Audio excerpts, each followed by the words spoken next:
Hello everyone, आपका स्वागत है हमारे चैनल पर। मेरा नाम है ध्रुव और आप देख रहे हैं द लर्नर्स कम्युनिटी। आज की वीडियो में हम बात करेंगे फिफ्थ सेमेस्टर के पॉलिटिकल साइंस सब्जेक्ट के बारे में, जिसका नाम है आधुनिक भारतीय राजनीतिक चिंतन। ये आपके सब्जेक्ट का नाम है।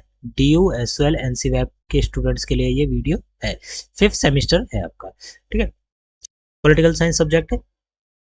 ये जो पीडीएफ है, आज की वीडियो में हम इस सब्जेक्ट को शुरू करेंगे। ये पीडीएफ हमने कंप्लीट बना ली है। इस पीडीएफ की लिंक आपको डिस्क्रिप्शन बॉक्स में मिल जाएगी। अगर आप वीडियोस से पहले अगर पीडीएफ के थ्रू पढ़ना चाहते हैं तो डिस्क्रिप्शन बॉक्स में दी गई लिंक से आप चेकआउट कर सकते हैं, ठीक है। बात करें इस पीडीएफ की, तो पीडीएफ में आपको कंप्लीट नोट्स देखने को मिलेंगे, हर एक यूनिट के, जितने भी यूनिट आपके किताब में दी गई हैं। साथ के साथ प्रीवियस ईयर का question paper plus exam level के जो आंसर राइटिंग है वो भी आपको इसमें देखने को मिल जाएगी, ठीक है। बात करें चैप्टर की, तो आपको यहाँ पे अराउंड 6 चैप्टर या फिर 6 यूनिट्स देखने को मिलती हैं और लास्ट में आपको लास्ट ईयर का क्वेश्चन पेपर प्लस आंसर देखने को मिलेगा। कंप्लीट पीडीएफ है। आप इस पीडीएफ के थ्रू अपने एग्जाम की प्रिपरेशन कर सकते हैं, जो कि आपके एग्जाम होने वाले हैं दिसंबर जनवरी 2025-26 के दौरान। तो आप उससे इसकी जो प्रिपरेशन है वो कर सकते हैं। काफ़ी आपके लिए हेल्पफुल रहेगा। आप लोग हमारे साथ जुड़ सकते हैं टेलीग्राम, इंस्टाग्राम पर, और बाकी सारे जो हमारे जुड़ने के तरीके हैं वो आपको डिस्क्रिप्शन बॉक्स में दी गई लिंक पे मिल जाएंगे। आज की वीडियो में हम यूनिट नंबर 1 को चालू करेंगे, जिसका नाम है आधुनिक भारतीय राजनीतिक चिंतन को समझना। ये आपके यूनिट का नाम है। हमारी पहली यूनिट इकाई नंबर 1 का नाम है आधुनिक भारतीय राजनीतिक चिंतन को समझना। ये आपके चैप्टर का नाम है। इसका जो पहला टॉपिक है वो टॉपिक है आधुनिक आधुनिक राजनीतिक चिंतन की उत्पत्ति। इस टॉपिक को अगर हम एक्सप्लेन करें तो हम इस टॉपिक को पॉइंट वाइज पॉइंट एक्सप्लेन करेंगे, ठीक है। इस टॉपिक को भी हमने अराउंड 4 से 5 जो पॉइंट है उनमें एक्सप्लेन किया है और उनके भी सब पॉइंट्स हमने करे हैं, तो हम इसको बहुत इजी वे में समझेंगे। हमारा पहला जो पॉइंट बनता है वो है भाई आधुनिक आधुनिक राजनीतिक चिंतन की उत्पत्ति, शुरुआत कहाँ से हुई थी। तो पहला पॉइंट इसमें क्या बनेगा, प्राचीन काल में चिंतन की पृष्ठभूमि। वही पुराने टाइम में जो चिंतन था, हम कैसे कह सकते हैं एक प्रकार से किसी चीज के ऊपर गहरा चिंतन करने की जो प्रोसेस थी, ठीक है, उसकी पृष्ठभूमि, उसका बेस क्या था, किन चीजों को लेकर हम सोचते थे, किन चीजों के द्वारा हम सोचते थे, उसके बारे में। तो पहला पॉइंट बनता है दार्शनिक और धार्मिक परंपरा। इसने एक इंपॉर्टेंट रोल प्ले किया है भारतीय राजनीतिक जो सोच है उसके विकास में। किस प्रकार से, भाई देखिए, नॉर्मल सी बात है, पुराने टाइम की अगर हम देखें तो अगर आपने पुरानी किताबें भी पढ़ी होंगी तो उसमें धर्म से रिलेटेड और दार्शनिक परंपराओं से रिलेटेड चीजें बताई गई है। वही सारी चीजें कहीं ना कहीं राजनीति में भी हमें देखने को मिलती हैं, ठीक है। तो हमारी जो भारतीय राजनीतिक सोच थी उसका विकास प्राचीन काल में धार्मिक और दार्शनिक परंपराओं के द्वारा किया गया था। दूसरा, भागवत गीता का भी एक योगदान रहा है। भागवत गीता में जो चीजें बताई गई हैं उसको कहीं ना कहीं हम लोग भारतीय राजनीतिक चिंतन या फिर भारतीय राजनीतिक सोच में हम लोग देख सकते हैं। जैसे कि भगवान कृष्ण के विचार सामाजिक न्याय को लेकर, कर्तव्य मतलब ड्यूटी को लेकर, और सामर्थ्य मतलब क्षमता को लेकर जो है, ठीक है, उन चीजों के ऊपर केंद्रित थे। और वही सारी चीजें आज हमारे भारतीय राजनीतिक चिंतन के अंदर आपको देखने को मिल जाती है। मतलब सामाजिक न्याय क्या होना चाहिए, हमारे क्या कर्तव्य हैं, ठीक है, हमारा सामर्थ्य कितना है, ये सारी चीजें हमें देखने को मिलती हैं। तीसरा पॉइंट आता है भाई गुप्त राजवंश, ठीक है। गुप्त राजवंश और उस राजवंश के दौरान जो सम्राट थे, ठीक है, उन लोगों ने जो भी व्यवस्था चलाई, जिस प्रकार से भी अपनी राजनीतिक व्यवस्था को चलाया, ठीक है, वो एक आप कह सकते हैं कि हाई क्लास थी, एक टॉप क्लास की व्यवस्था थी, ठीक है। तो वहां से भी कई सारी चीजें उठाई गई हैं राजनीतिक चिंतन के अंतर्गत। किस प्रकार से, गुप्त राजवंश के शासन के दौरान भी राजनीतिक चिंतन विकसित हुआ था, जिसमें सम्राट गुप्त, चंद्रगुप्त द्वितीय, अशोक सम्राट और जो अन्य राजवंश के जो सम्राट थे, ठीक है, उन लोगों से विचारों को लिया गया और उसके बाद भारतीय राजनीतिक सोच या फिर भारतीय राजनीतिक चिंतन को डेवलप किया गया था। हमारा दूसरा टॉपिक है आधुनिक राजनीतिक चिंतन का जन्म। मतलब आधुनिक राजनीतिक चिंतन का जन्म किस प्रकार से हुआ, ठीक है, उसका ओरिजिन क्या था, उसके बारे में। तो पहला पॉइंट जो बनता है वो है प्रमुख प्रभाव। किन चीजों के प्रभाव पड़े थे जिसके कारण आधुनिक राजनीतिक चिंतन का जन्म हुआ। प्रभाव थे भारतीय स्वतंत्रता संग्राम के प्रभाव पड़े, स्वतंत्रता आंदोलन के प्रभाव पड़े, और समाज में हो रहे जो अन्य प्रकार के आंदोलन थे, ठीक है, उनके प्रभावों के कारण क्या हुआ था, भारत में राजनीतिक चिंतन का उदय हुआ या जन्म हुआ और उसके साथ उसका विकास हुआ था। दूसरा पॉइंट बनता है सामाजिक परिस्थितियां, मतलब उस पर्टिकुलर टाइम में कौन कौन सी ऐसी परिस्थितियां थी जिनके कारण राजनीतिक चिंतन का जो जन्म हुआ था, वो परिस्थितियां थी कि भाई पूरा का पूरा देश ब्रिटिश सरकार के अधीन था, बहुत सारी समस्याओं से जूझ रहा था। तो उस समय वह लोग जो कि भारत के लिए बहुत दूर तक की सोचते थे, उन लोगों ने भारतीय राजनीतिक चिंतन को जन्म दिया। ठीक है, उस समय जो समस्याएं थी उनको देखते हुए भारतीय राजनीतिक जो चिंतन था उसका, आधुनिक राजनीतिक चिंतन था उसका जन्म हुआ था। तीसरा पॉइंट आता है उत्पत्ति के क्या कारण थे। तो इस चिंतन की उत्पत्ति उस समय के संक्रमण काल, मतलब उस समय एक के बाद एक जो परिस्थितियां थी चली आ रही थी, जैसे कोई आंदोलन हुआ उससे जुड़ा हुआ एक आंदोलन हुआ, उससे जुड़ा हुआ एक आंदोलन हुआ। ठीक है, तो ये जो संक्रमण काल चल रहा था, उस समय की जो बदलता समय था, ठीक है, उसके कारण भी हम कह सकते हैं कि आधुनिक राजनीतिक चिंतन का जन्म हुआ था। उसके बाद चौथा पॉइंट आता है आधुनिकता का काल। यह विचार 18वीं और 19वीं सदी के आधुनिकता काल में सामाजिक, आर्थिक और राजनीतिक बदलावों के परिणाम स्वरूप सामने आया था। 18वीं और 19वीं सदी के दौरान या उस टाइम में आधुनिकता काल का टाइम था। ठीक है, तो उस समय सामाजिक, आर्थिक और राजनीतिक जो चेंजेस आ रहे थे ना, भाई समाज में जो चेंजेस आ रहे थे, आर्थिक रूप से पूरे देश में जो चेंजेस आ रहे थे, और राजनीतिक रूप से पॉलिटिकली जो चेंजेस आए, उनके परिणाम स्वरूप, उनके रिजल्ट के स्वरूप में आप कह सकते हैं कि आधुनिक राजनीतिक चिंतन का जन्म हुआ था, मतलब पॉलिटिकल, जो मॉडर्न पॉलिटिकल थॉट है उसका जन्म हुआ था। तीसरा पॉइंट आता है विकास में सहायक प्रमुख कारक, की फैक्टर इन डेवलपमेंट। मतलब आधुनिक राजनीतिक चिंतन के विकास में कौन कौन से कारण हैं, या हम कह सकते हैं जो चीजें हैं जिन्होंने क्या करी थी, हेल्प करी थी विकास में। तो पहला पॉइंट बनता है यहाँ पे सामाजिक आर्थिक बदलाव का। इसका विकास आर्थिक, सामाजिक और पर्यावरणीय संदर्भ में हुआ। आधुनिकता के क्रांतिकारी प्रभाव ने समाज में बड़े बदलाव लाए, जिन्होंने राजनीतिक विचारकों को भी प्रभावित किया था। ठीक है, सामाजिक आर्थिक बदलाव, बड़े स्तर पर सामाजिक आर्थिक बदलाव हुए थे, जिसके कारण क्या हुआ था, जो क्रांतिकारी थे, ठीक है, आधुनिकता के क्रांतिकारी प्रभाव ने समाज में बड़े बदलाव लाए, जिन्होंने राजनीतिक विचारकों को भी प्रभावित किया। उस समय राजनीति, मतलब पॉलिटिकली थॉट रखने वाले जो लोग थे, जो राजनीतिक विचारक थे, विचार दे रहे थे अपने, ठीक है, उनको काफी हद तक प्रभावित किया था। ठीक है, उस समय के आर्थिक विकास ने, वो मतलब आर्थिक रूप से जो विकास हुआ, सामाजिक और पर्यावरणीय संदर्भ को ध्यान में रखते हुए जो चीजें थी, उसके लिए आप कह सकते हैं कि जो विकास में उन्होंने हेल्प करी थी। दूसरा पॉइंट बनता है शैक्षिक प्रगति। उच्च शिक्षा, विज्ञान, प्रौद्योगिकी और सामाजिक विज्ञान की वृद्धि ने नई धाराओं को जन्म दिया। अब जैसा कि आपको पता है कि अगर आप लोग बहुत अच्छे तक पढ़ते हैं, बहुत हायर एजुकेशन लेते हैं, चीजों को समझते हैं, ठीक है, तो आप अपने आप ही पॉलिटिकली, अगर आप पॉलिटिकल के बारे में, पॉलिटिक्स के बारे में पढ़ रहे हैं, तो आप अपने आप ही पॉलिटिकली चीजों को समझने लगते हैं, अपनी व्याख्याएं करने लगते हैं। ठीक है, अपने आप चीजों को समझेंगे, उसके आप कह सकते हैं एक्सप्लेनेशन दे पाएंगे। तो यही हुआ कि वह लोग जिन्होंने उच्च शिक्षा प्राप्त करी विज्ञान के क्षेत्र में, प्रौद्योगिकी, मतलब आप कह सकते हैं कि भाई टेक्नोलॉजी के क्षेत्र में, ठीक है, और सामाजिक विज्ञान की जब वृद्धि हुई, तो इन चीजों से क्या हुआ, राजनीतिक धाराओं को जन्म मिला, अलग अलग प्रकार की राजनीतिक धाराएं सामने आई थी। तीसरा पॉइंट बनता है युगों का परिवर्तन। यह चिंतन युग परिवर्तन, युगांतर में वैज्ञानिक और तकनीकी उन्नति, सामाजिक आंदोलन और मानव अधिकारों की प्रगति के दौरान विकसित हुआ था। ठीक है, ये जो आप जिसकी हम बात कर रहे हैं, यहाँ हम बात कर रहे हैं मेनली आधुनिक राजनीतिक चिंतन की। ठीक है, तो ये क्या था, ये पूरे युगों का परिवर्तन है। इसमें ऐसा नहीं है कि केवल आने वाले 5-10 सालों में ही इतनी बड़ी हमने विकसित हो गया ये आधुनिक राजनीतिक चिंतन, फटाफट विकसित हो गया, नहीं, इसको बहुत लंबा टाइम लगा है, टाइम पीरियड लगा है विकसित होने में।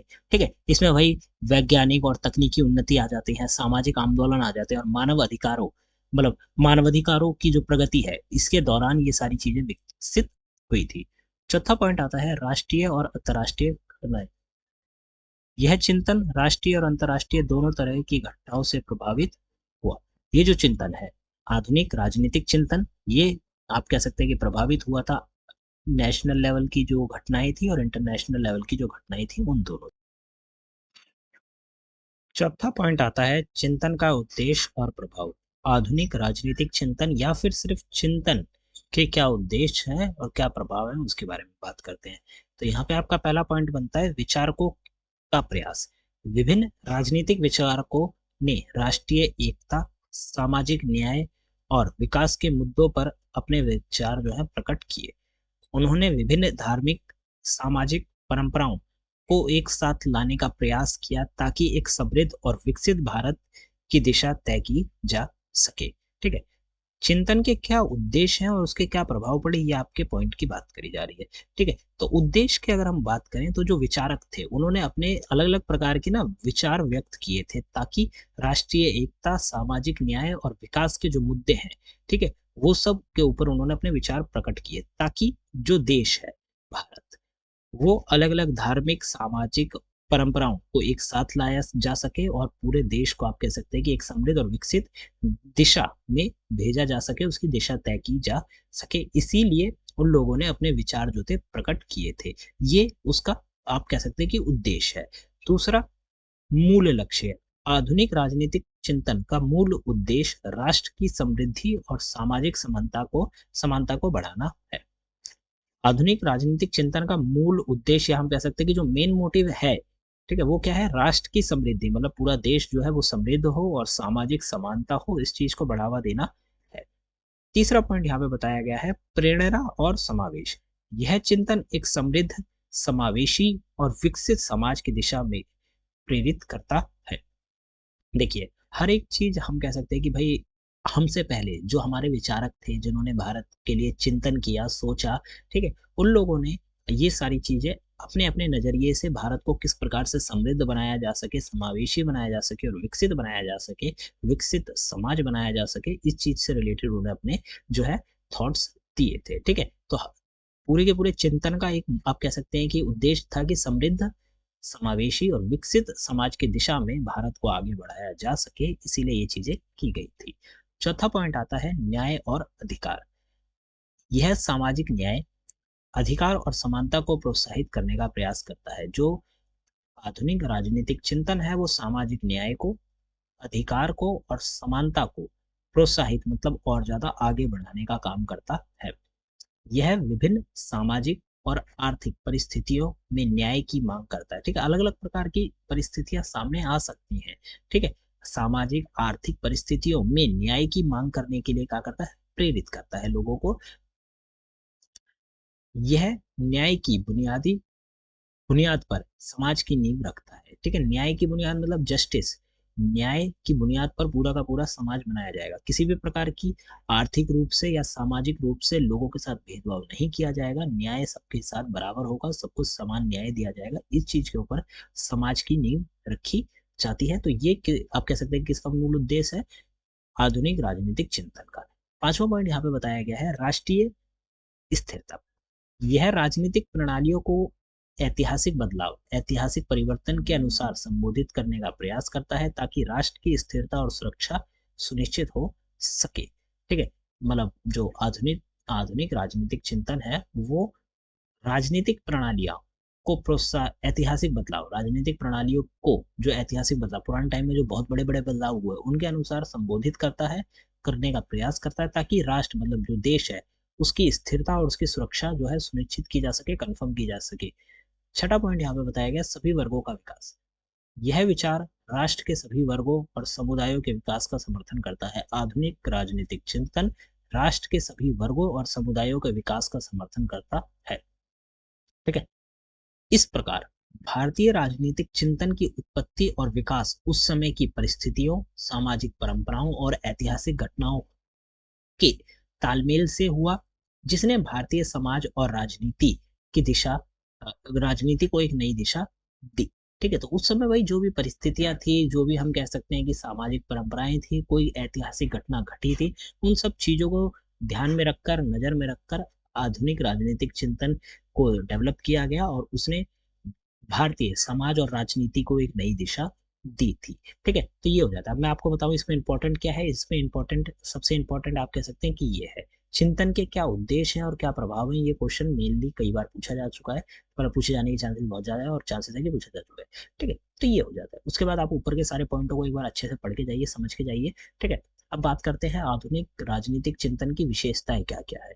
ठीक है, तो हम इनकी विशेषताओं को समझते हैं। तो आधुनिक राजनीतिक चिंतन की विशेषताओं को समझने से हमें कई महत्वपूर्ण जो पहलू हैं, या हम कह सकते हैं कि अलग अलग जो पॉइंट ऑफ व्यू है उनको समझने को मिलेगा। पहला पॉइंट यहाँ पे बनता है विशेषता का, आधुनिक भारतीय राजनीतिक चिंतन की व्यवहारिता मतलब पार्शियल, जो पार्शियलिटी है उसके बारे में देखते हैं। तो आधुनिक भारतीय राजनीतिक चिंतन इसका मुख्य व्यवहारिक पक्ष ये है कि प्रमुख राजनीतिक विचारकों ने ब्रिटिश शासन के विरुद्ध समाज में सुधार और स्वतंत्रता के लिए संघर्ष किया था। व्यवहारिक पक्ष क्या है कि भाई जो भी उस समय के प्रमुख जो राजनीतिक विचारक थे, मतलब जिन्होंने राजनीति में अपने पॉलिटिकल थॉट्स दिए हैं, ठीक है, राजनीति के सेक्टर में काम किया है, वह ब्रिटिश शासन के विरुद्ध समाज में सुधार और स्वतंत्रता के लिए क्या कर रहे थे, संघर्ष किया था। उन सभी लोगों ने ब्रिटिश शासन के, मतलब आप कह सकते हैं कि ब्रिटिश जो सरकार यहाँ पे बसी हुई थी, उसके शासन के विरुद्ध समाज में सुधार और स्वतंत्रता लाने के लिए उन लोगों ने क्या करा था, संघर्ष किया था। संघर्ष के तरीके की बात करें तो इन विचारकों ने अंग्रेजों के साथ बातचीत की, उनका विरोध किया और आंदोलनों को नेतृत्व किया था। संघर्ष का तरीके की अगर हम बात करें भाई इन लोगों ने किस प्रकार से संघर्ष किया, तो इन्होंने अंग्रेजों के साथ बातचीत करी, ठीक है, पहले तो बातचीत करके समझाया, अगर भाई पर आपको पता ही है कि ऐसा तो है नहीं कि डायरेक्ट बातचीत करके वो लोग मान गए थे, नहीं, तो बातचीत करा, फिर उनके बाद उनका विरोध करा, विरोध करने के बाद आंदोलन का नेतृत्व भी इन्हीं लोगों ने करा था। फिर दूसरा पॉइंट आता है ऐतिहासिक महत्व। इन सुधारकों के संघर्ष और कार्यों ने समाज में सामाजिक, आर्थिक, राजनीतिक बदलाव लाने का कार्य किया, जिससे उनका ऐतिहासिक महत्व स्थापित हुआ था। जो भी बड़े बड़े विचारक है, ठीक है, उन लोगों ने भाई आप कह सकते हैं कि बहुत बड़े स्तर पर काम करा, ठीक है, उन्होंने संघर्ष के कार्य में मदद करी, संघर्ष के कार्य में वो लोग सबसे आगे रहे, आंदोलनों का उन्होंने नेतृत्व किया, तो इनके कामों की वजह से सामाजिक, आर्थिक, राजनीतिक बदलाव आए, किसमें, समाज में, और ऐतिहासिक महत्व जो है स्थापित हुआ था। ठीक है, तो राजनीतिक चिंतन की हम विशेषताओं की बात करें तो ये हमारी पहली विशेषता हो जाती है कि भाई वो जो विचारक थे ना, उन्होंने बहुत बड़े स्तर पर काम करा, ठीक है, उन्होंने भाई संघर्ष के तरीके, मतलब संघर्ष भी किया, उन्होंने चेंजेस भी लाए समाज में, ठीक है। यहाँ पे दूसरा पॉइंट यहाँ पे बनता है, पूर्व ब्रिटिश राजनीतिक विचारों को विचारों का आधुनिक भारतीय राजनीतिक चिंतन पर क्या प्रभाव पड़ा। भाई पहले के जो प्री ब्रिटिश थॉट से थे, मतलब ब्रिटिश सरकार जब आई तो जो अपने साथ वो लोग विचार लाई थी, उन चीजों का, उन विचारों का आधुनिक भारतीय राजनीतिक चिंतन पर क्या प्रभाव पड़ा। तो अगर हम देखें तो पहला यहाँ पे पॉइंट बनता है प्रभाव और समृद्धि का। तो पूर्व ब्रिटिश राजनीतिक विचारों ने आधुनिक भारतीय राजनीतिक चिंतन को प्रभावित तो किया है। इन विचारों ने आधुनिक चिंतन को भारतीय सभ्यता के प्राचीन तत्वों और विदेशी आक्रमण से आए तत्वों को शामिल करने की क्षमता देकर समृद्ध किया। आप समझिए कि वो लोग अपने जो थॉट्स वहां से लाए थे, ब्रिटिश सरकार जो अपने विचार लाई थी, उन विचारों ने यहाँ के जो भारतीय राजनीतिक चिंतन है उसको प्रभावित किया। किस प्रकार से, भाई एक ऐसा होता है ना कि देखिए मेरे पास अपने थॉट है और मेरे सामने एक व्यक्ति बैठा है जिसके पास अपने विचार है, तो मैं क्या करूंगा, मैं अपने विचारों को बढ़ाने के लिए पहले उसके विचार को सुनूंगा, समझूंगा, और मैं ये देखूंगा कि क्या उसके विचार से कुछ मैं उठाकर अपने विचारों में जोड़ सकता हूँ जिससे मेरा विचार और ज्यादा पावरफुल हो। तो यही कि इन विचारों ने आधुनिक चिंतन को भारतीय सभ्यता के प्राचीन तत्व और विदेशी आक्रमण मतलब बाहर से आए हुए लोगों के द्वारा किए गए आक्रमण के जो तत्व हैं, उन सबको मिलाया अपने आधुनिक राजनीतिक चिंतन में, ठीक है, और उसको और ज्यादा क्षमता देकर समृद्ध किया था।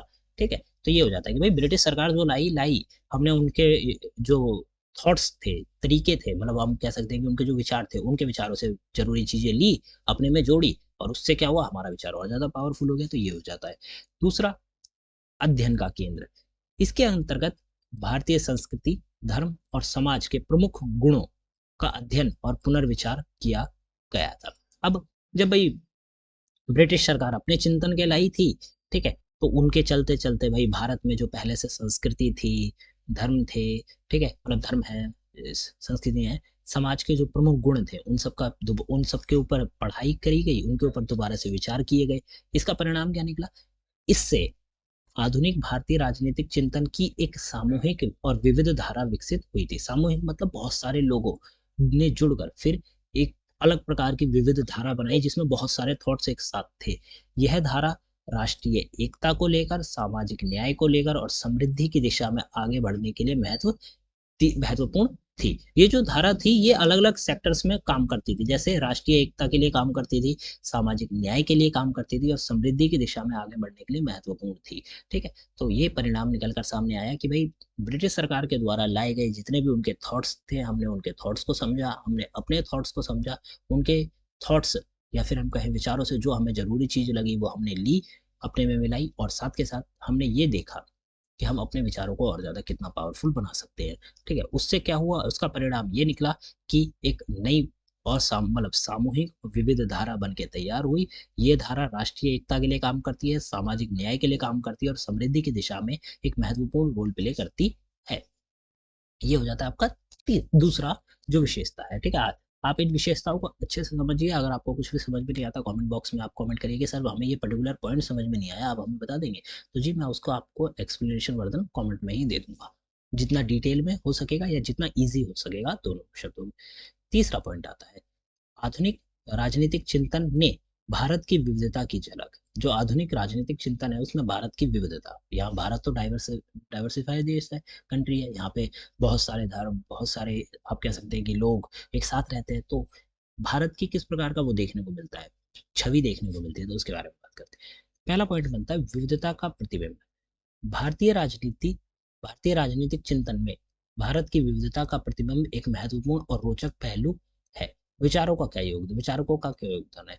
तो विभिन्न पृष्ठभूमियों और संदर्भों से आए विचारकों ने अपने अनुभव और विचारों के माध्यम से भारतीय समाज में सुधार के उपाय सुझाए। अब देखिए, अलग अलग जमीनों से उठ के आए थे। ठीक है, ऐसा तो है नहीं कि हर एक व्यक्ति की सेम पृष्ठभूमि है। हो सकता है कुछ लोग समाज के किसी अलग वर्ग से आ रहे हो, कुछ लोग समाज के ऊंचे वर्ग से आ रहे हो, कुछ लोग नीचे वर्ग से आ रहे हो।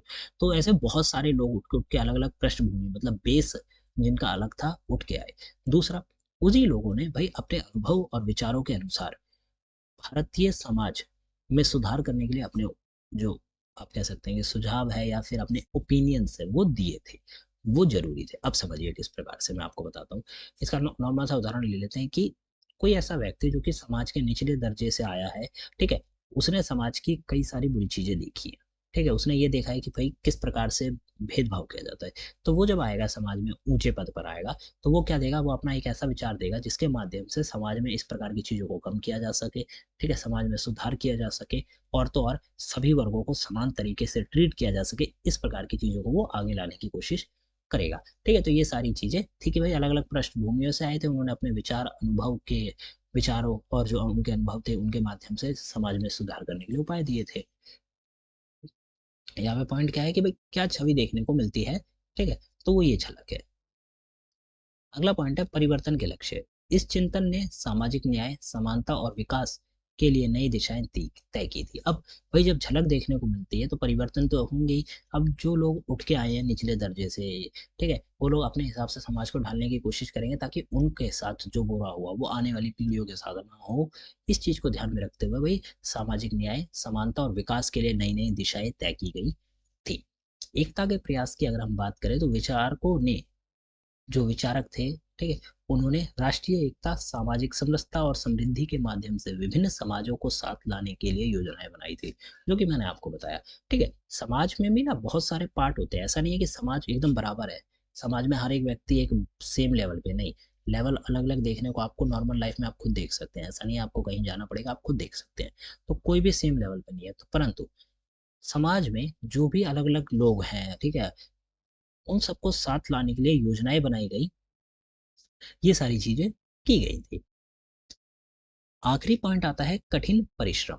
उन्होंने जातिवाद, असमानता, भेदभाव के खिलाफ संघर्ष किया और समाज को मजबूत, संवेदनशील और समर्थ बनाने के लिए कठिन परिश्रम किया था। ठीक है, नॉर्मल सी बात है, बाबा भीमराव अंबेडकर द्वारा किए गए जो आप कह सकते हैं कि संघर्ष है, उन्होंने जो इतना परिश्रम किया ताकि जो निचली जात के लोग हैं उनके साथ जातिवाद ना किया जाए, असमानता ना की जा सके, भेदभाव ना किया जा सके। ठीक है, ये सारी चीजें ना की जा सके आने वाली पीढ़ी के लिए।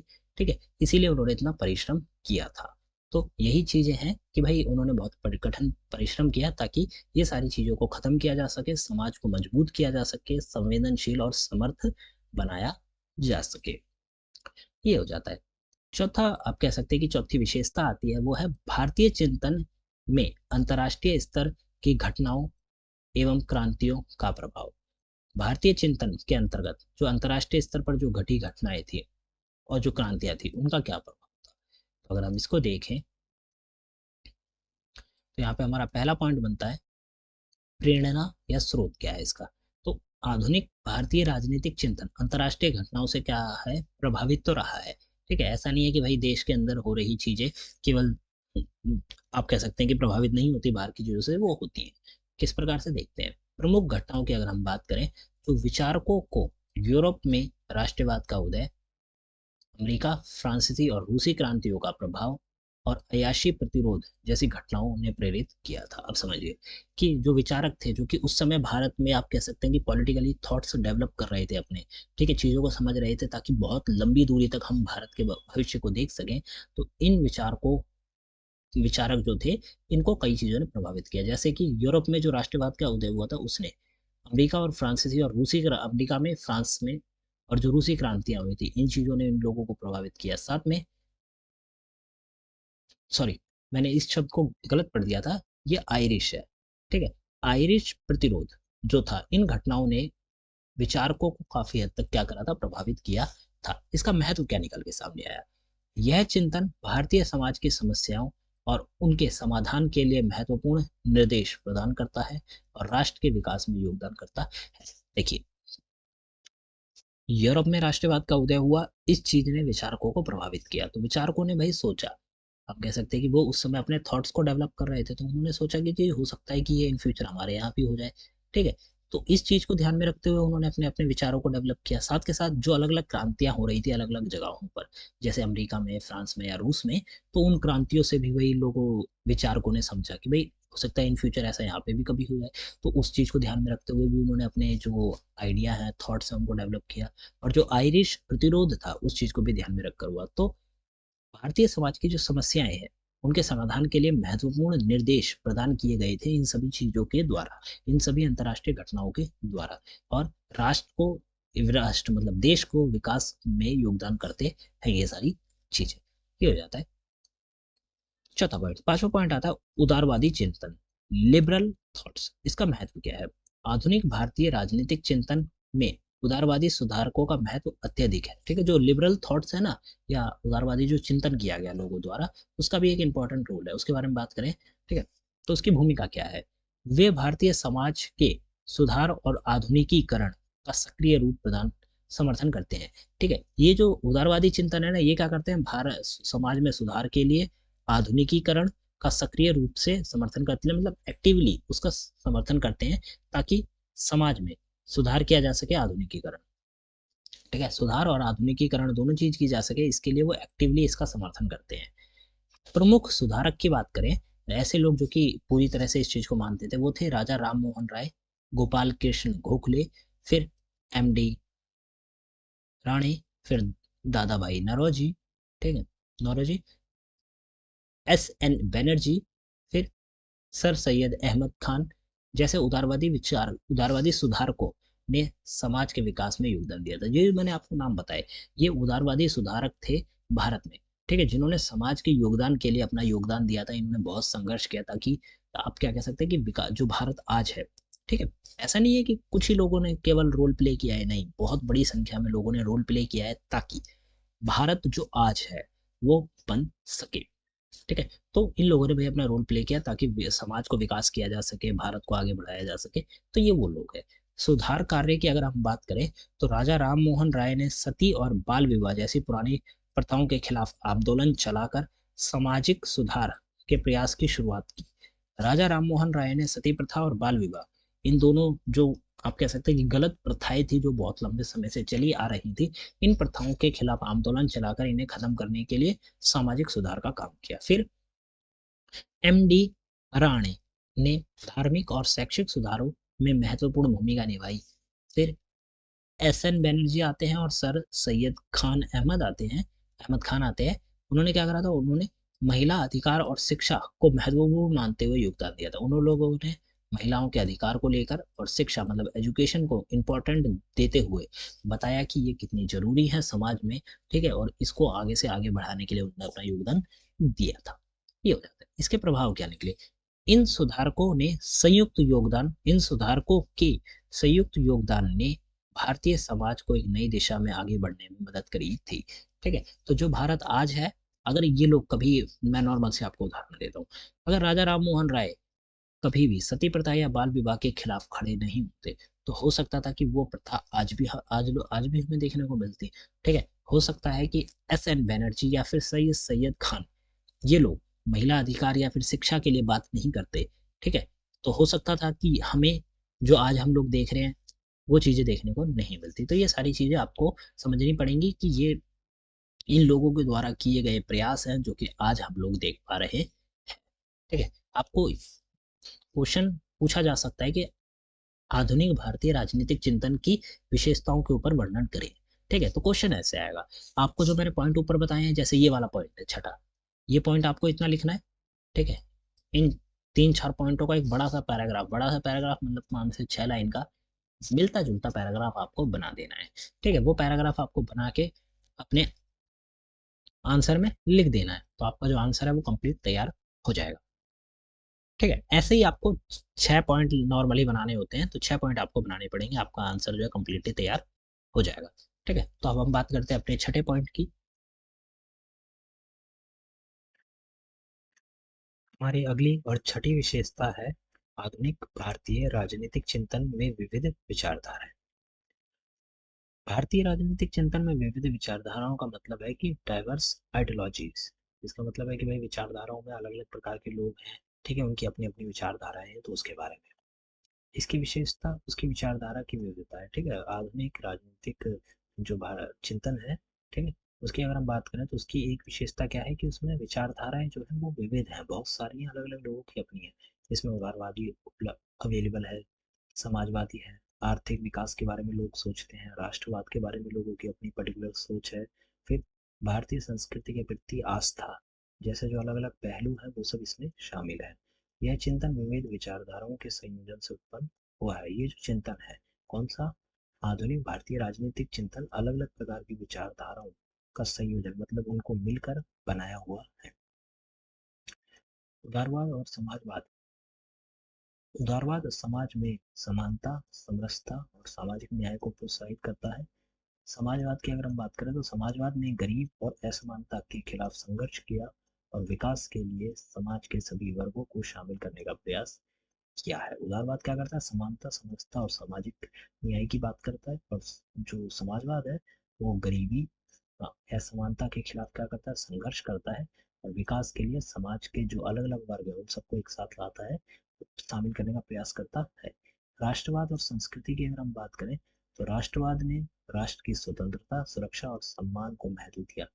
राष्ट्रवाद की जो भावना है उसने, यहाँ पे हम भावना नहीं कहेंगे, राष्ट्रवाद की जो विचारधारा है, ठीक है, उसने राष्ट्र की स्वतंत्रता, उसकी सुरक्षा और उसके सम्मान के ऊपर महत्व दिया, तथा भारत की अपनी पहचान को बढ़ावा दिया था। ठीक है, तथा भारत की जो अपनी खुद की पहचान है उसको बढ़ावा दिया था, ताकि देश विदेश तक भारत क्या करे, जा लोगों तक पहुंच सके। भारत एक देश है, ठीक है, परंतु उसकी एक अपनी भी तो पहचान, अपनी पहचान का मतलब है कि एक होता है ना कि एक ओहदा होता है, कई देशों में एक देश जाना जा रहा है। जैसे आज अगर हम बात करें तो भारत प्रसिद्ध देशों में, विकसित देशों में से एक है।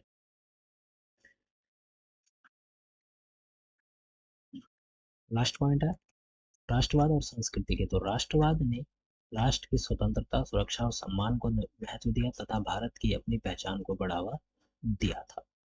भारतीय संस्कृति के प्रति आस्था से लोगों को अपनी भूमिका और परंपराओं के प्रति गर्व महसूस कराया जाता है।